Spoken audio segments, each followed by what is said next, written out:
Hi everyone, welcome back to new video. तो friends, finally UGC 2020 का registration portal active हो चुका है। तो इस वीडियो में देखेंगे यूजीसी काउंसलिंग के लिए रजिस्ट्रेशन कैसे करना है। तो देखिए फ्रेंड्स, रजिस्ट्रेशन करने के लिए जो स्टेप फॉलो करना है, सबसे पहले क्या करना है, रजिस्टर करना है। रजिस्ट्रेशन करने के लिए आपको जेएमएन का एप्लीकेशन नंबर से वेरीफाई करना होगा, डेट ऑफ बर्थ डाल करके। उसके बाद पर्सनल डिटेल डालना होगा। पर्सनल डिटेल डालने के बाद एप्लीकेशन फॉर्म फिल करना होगा। उसके बाद डॉक्यूमेंट अपलोड करना होगा। डॉक्यूमेंट में फ़ोटो और साइन अपलोड करना होगा। उसके बाद एप्लीकेशन प्रीव्यू करना होगा। उसके बाद एप्लीकेशन फ़ी डालना होगा, यानी कि पेमेंट करना होगा। उसके बाद पार्ट एंड पार्ट भी डाउनलोड करना होगा। बाकी आप यहाँ इंपॉर्टेंट इंस्ट्रक्शन पढ़ सकते हैं। तो फ्रेंड्स, इससे पहले जान लीजिए कि रजिस्ट्रेशन के दौरान कौन कौन सा डॉक्यूमेंट लगेगा। तो आपको जेएमएन का एप्लीकेशन नंबर लगेगा, आधार नंबर लगेगा, एक ईमेल आईडी लगेगा, फ़ोन नंबर लगेगा, 12th का मार्कशीट और 10th का मार्कशीट, और बाकी फ़ोटो और इंग्लिश और हिंदी का सिग्नेचर। तो फ्रेंड्स, चलिए दिखाते हैं रजिस्ट्रेशन करके। स्टेप बाय स्टेप अच्छे से पॉज करके समझिएगा और रजिस्ट्रेशन कीजिएगा। तो जब आप बीसीसी के ऑफिशियल वेबसाइट ओपन करेंगे, उसके बाद देखिए ऑनलाइन एप्लीकेशन फॉर्म वाले सेक्शन में अप्लाई ऑनलाइन फॉर यूजीसी 2022 उस पर क्लिक करेंगे। ऑफिशियल वेबसाइट का लिंक डिस्क्रिप्शन में, उस लिंक पर क्लिक करेंगे तो इस तरह का इंटरफेस आ जाएगा। तो देखिए फ्रेंड्स, जैसे ही ऑनलाइन एप्लीकेशन फॉर्म वाले सेक्शन पर क्लिक करेंगे तो देखिए यहाँ सबसे पहले यूजीसी का इंपॉर्टेंट डेट दिया रहेगा कि रजिस्ट्रेशन डेट, स्टार्टिंग डेट कब है और इन डेट कब है, यानी क्लोजिंग डेट कब है। उसके बाद नीचे प्रोस्पेक्टस दिया रहेगा, उसमें डिटेल जानकारी रहेगा यूजीसी काउंसलिंग से रिलेटेड। आप चाहे तो डाउनलोड करके पढ़ सकते हैं। उसके बाद देखिए यहाँ न्यू रजिस्ट्रेशन वाले सेक्शन पे क्लिक करना होगा। तो देखिए यूजीसी काउंसलिंग में पार्टिसिपेट करने के लिए सबसे पहले न्यू रजिस्ट्रेशन करना होगा। न्यू रजिस्ट्रेशन करने के बाद जेमेन का एप्लीकेशन नंबर डाल करके वेरीफाई करना होगा। उसके बाद पर्सनल इन्फॉर्मेशन डालना होगा, फोटो सिग्नेचर अपलोड करना होगा, एजुकेशनल इन्फॉर्मेशन फिल करना होगा। उसके बाद पेमेंट करने के बाद पार्ट ए पार्ट भी डाउनलोड करना होगा।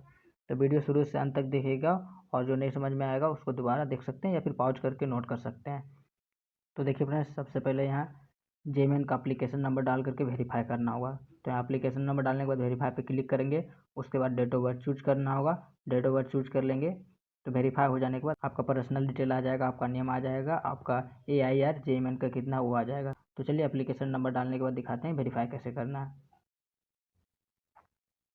तो एप्लीकेशन नंबर डालने के बाद यहाँ डेट ऑफ बर्थ चूज करना होगा। उसके बाद ओके करना होगा।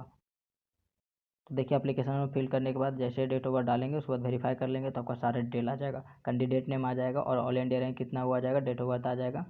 उसके बाद फ्रेंड्स, मोबाइल नंबर वेरीफाई करना होगा और ईमेल एड्रेस वेरीफई करना होगा। तो मोबाइल नंबर और ईमेल आईडी वही दीजिएगा जो काउंसलिंग तक आपके पास रहेगा। तो मोबाइल नंबर डालेंगे, उसके बाद सेंड वेरिफिकेशन कोड पे क्लिक करेंगे तो 6 डिजिट का OTP जाएगा।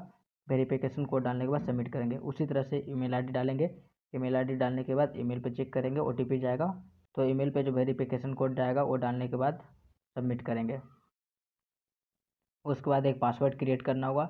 पासवर्ड में एक कैपिटल लेटर होना चाहिए, एक स्मॉल लेटर होना चाहिए, एक डिजिट होना चाहिए और एक स्पेशल कैरेक्टर होना चाहिए। उसके बाद कंफर्म पासवर्ड कीजिएगा। उसके बाद इंटर आधार नंबर, आप अपना आधार नंबर डालिएगा। उसके बाद सिक्योरिटी क्वेश्चन में आप कुछ भी चूज कर सकते हैं। What your favourite team, name your first teacher, कुछ भी आप चूज कर सकते हैं, वो आपके अनुसार है। उसके बाद जो सिक्योरिटी क्वेश्चन चूज करेंगे उसका अपने मन से आंसर लिख दीजिएगा। उसके बाद नीचे जो सिक्योरिटी पिन है राइट साइड लिखा हुआ है वो डालने के बाद साइन अप पर क्लिक कीजिएगा। तो चलिए सबको डालने के बाद साइन अप पर क्लिक करते हैं। तो आपके मोबाइल नंबर पर जो OTP जाएगा वेरिफिकेशन कोड फिलअप करने के बाद, तो यहाँ लिखा जाएगा मोबाइल नंबर वेरीफाइड। उसी तरह से ईमेल आईडी डालेंगे और वेरिफिकेशन कोड डालने के बाद ईमेल आईडी वेरीफाई हो जाएगा। उसके बाद बाकी इन्फॉर्मेशन फिल कीजिएगा। जब आपका मोबाइल नंबर और ईमेल आईडी वेरीफाई हो जाएगा, पासवर्ड क्रिएट करने के बाद साइन अप पे क्लिक करेंगे। तो उसके बाद देखिए फ्रेंड्स, आपका ईमेल आईडी जो होगा वही रहेगा यूज़र नेम और पासवर्ड जो आप क्रिएट किए हैं। उसके बाद यहाँ साइन अप पे क्लिक करेंगे। तो देखिए फ्रेंड्स, यहाँ रजिस्टर कैंडिडेट साइन इन का ऑप्शन है। तो यहाँ लॉगिन करना होगा, ईमेल आईडी डालना होगा, जो पासवर्ड क्रिएट किए हैं वो दोनों डालने के बाद यहाँ कैप्चा कोड है, कैप्चा कोड डालने के बाद साइन अप पे क्लिक करेंगे। जैसे आप साइन अप पे क्लिक करेंगे उसके बाद आपको दूसरे पेज पे रिडायरेक्ट करेगा। तो देखिए फ्रेंड्स, यहाँ पे चूज करना होगा are you permanent residence of Bihar. अगर आप बिहार का स्थायी निवासी हैं तो यहाँ पे एस कीजिएगा, और अगर नो है तो नो कीजिएगा। नो वही स्टूडेंट करेंगे जिनका पेरेंट्स यहाँ सरकारी जॉब कर रहे हैं। तो अगर आप बिहार का परमानेंट निवासी हैं तो एस पे क्लिक कीजिएगा, और नहीं है तो नो पे क्लिक कीजिएगा। जैसे ही आप एस पे क्लिक करेंगे उसके बाद दूसरा ऑप्शन आएगा सिलेक्ट योर रेसिडेंशियल एलिजिबिलिटी। तो माता पिता बिहार के अस्थायी निवासी हैं, यहाँ पे टिक कर लेंगे। उसके बाद आपको प्लीज़ सिलेक्ट योर कैटेगरी, आपको यहाँ कैटेगरी चूज करना होगा। जो भी कैटेगरी से आप बिलोंग करेंगे वो कैटेगरी चूज कर लेंगे। उसके बाद एक बार फिर से कंफर्म करना होगा कैटेगरी को। तो कैटेगरी को चूज करने के बाद नेक्स्ट है, उसके बाद है is your family income is less than 8 lakh. अगर 8 लाख से कम है तो यस कर दीजिएगा, और नो है तो नो कीजिएगा। उसके बाद are you belong to disabled quota, अगर नहीं है तो नो पे क्लिक कीजिएगा। उसके बाद do you claim for serviceman quota, अगर आपको सर्विसमैन कोटा है, SMQ है, तो आप यहाँ एस कर दीजिएगा, नहीं है तो नो कीजिएगा। उसके बाद फ्रेंड्स चूज करना होगा district name of the institution of passing appearing qualifying exam, यानी कि 12th आप कहाँ से किए हैं वो डिस्ट्रिक्ट यहाँ पर चूज करना होगा। तो बिहार के अंदर जो भी डिस्ट्रिक्ट से आप किए हैं वो चूज कीजिएगा, नहीं है तो आप अदर कीजिएगा। बिहार के बाहर से अगर आप 12th किए हैं तो अदर चूज कीजिएगा। उसके बाद मार्क ऑफ आइडेंटिफिकेशन, अगर आपको कट है या तिल है कहीं फेस में या फिर कहीं भी बॉडी पार्ट में जिससे आपको पहचाना जा सकता है तो आइडेंटिफिकेशन मार्क्स लिख लीजिएगा। उसके बाद फ्रेंड्स परमानेंट एड्रेस लिखना होगा, तो परमानेंट एड्रेस में अपना गांव का नाम लिख लीजिएगा, पोस्ट ऑफिस लिखिएगा, स्टेट लिखिएगा, डिस्ट्रिक्ट लिखिएगा और पिन कोड लिखिएगा। तो देखिए स्टेट, डिस्ट्रिक्ट और पिन कोड नेसेसरी है। तो उसके बाद फ्रेंड्स जब आपका परमानेंट एड्रेस और करेंट एड्रेस सेम रहेगा तो यहाँ सेम पे क्लिक कीजिएगा, और अगर अभी कहीं और रह रहे हैं तो कोरेस्पोंडेंट एड्रेस अलग से लिख लीजिएगा। तो फ्रेंड्स चलिए सब कुछ लिखने के बाद आगे बढ़ते हैं और सबमिट और कंटिन्यू पे क्लिक करते हैं। पर्सनल इन्फॉर्मेशन फिल करने के बाद जैसे सेव एंड कंटिन्यू पे क्लिक करेंगे उसके बाद फ़ोटो और साइन अपलोड करना होगा। तो देखिए फ़ोटोग्राफ और हिंदी का सिग्नेचर और इंग्लिश का सिग्नेचर। तो देखिए फ्रेंड्स अगर इसको आप रिसाइज नहीं किए हैं तो मैं एक वीडियो में बताया हूँ कि फ़ोटो को रिसाइज कैसे करना है, उसका लिंक डिस्क्रिप्शन में आप जा करके देख लीजिए। पहले रिसाइज कर लीजिए, उसके बाद यहाँ अपलोड करना होगा। तो देखिए फ़ोटो 100 KB से कम होना चाहिए, सिग्नेचर भी 100 KB से कम होना चाहिए, यानी कि दोनों फ़ोटो और सिग्नेचर 100 KB से कम होना चाहिए। तो चलिए रिड्यूस करने के बाद अपलोड करते हैं। और फ्रेंड्स आप लोग कोशिश कीजिए कि जो जेएमएन में फ़ोटो और सिग्नेचर डाले थे वही डालिए, बट अगर आपके पास वो फ़ोटो नहीं है तो आप दूसरा भी डाल सकते हैं, बट अगर है तो आप पहले जो जेएमएन में डाले थे वही डालिए।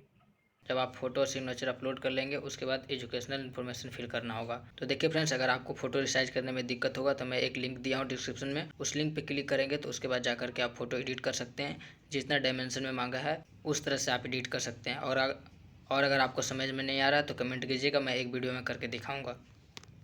उसके बाद देखिए यहाँ एजुकेशनल इन्फॉर्मेशन में क्लास 10th का कॉलेज नेम, बोर्ड, उसके बाद पासिंग स्टेटस, पासिंग ईयर कौन से ईयर में पास किए हैं, कितना परसेंटेज या फिर CGPA था तो CGPA, कितना मार्क्स ऑब्टेन किया और कितना मार्क्स टोटल था।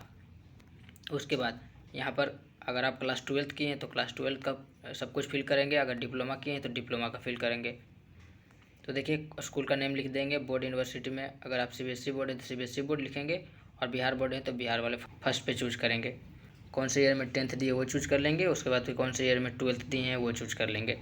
जब आप क्लास 12th का डिटेल फिलअप करेंगे तो यहाँ सब्जेक्ट का नाम चूज करने आएगा, तो सब्जेक्ट का नाम लिखिएगा इधर, और 100 में कितना आया, टोटल मार्क्स 100 लिखिएगा और 100 में कितना आया वो मार्क्स ऑब्टेंड में। तो चलिए मैं लिख करके दिखाता हूँ। तो देखिए जब आप एजुकेशनल इन्फॉर्मेशन फिलअप कर लेंगे, जैसे कि 10th कहाँ से किए हैं, 12th कहाँ से किए हैं, कौन सा बोर्ड था, पासिंग स्टेटस क्या है और कौन से ईयर में पास हुए हैं और परसेंटेज कितना है। उसके बाद 12th का सारा सब्जेक्ट का नाम और कितना मार्क्स आया है। अगर इंग्लिश सब 100 मार्क्स का है तो 100 मार्क्स में कितना आया है, और 150 मार्क्स का है तो 150 मार्क्स में कितना आया। उसके बाद अगर आप चाहें तो एडिट भी कर सकते हैं, और अगर सही है तो सबमिट एंड कंटिन्यू कीजिएगा।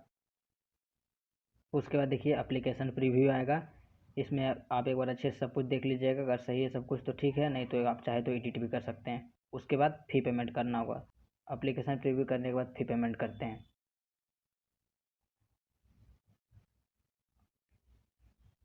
तो देखिए यहाँ टिक करना होगा, टिक करने के बाद प्रोसीड टू पेमेंट पे क्लिक करना होगा।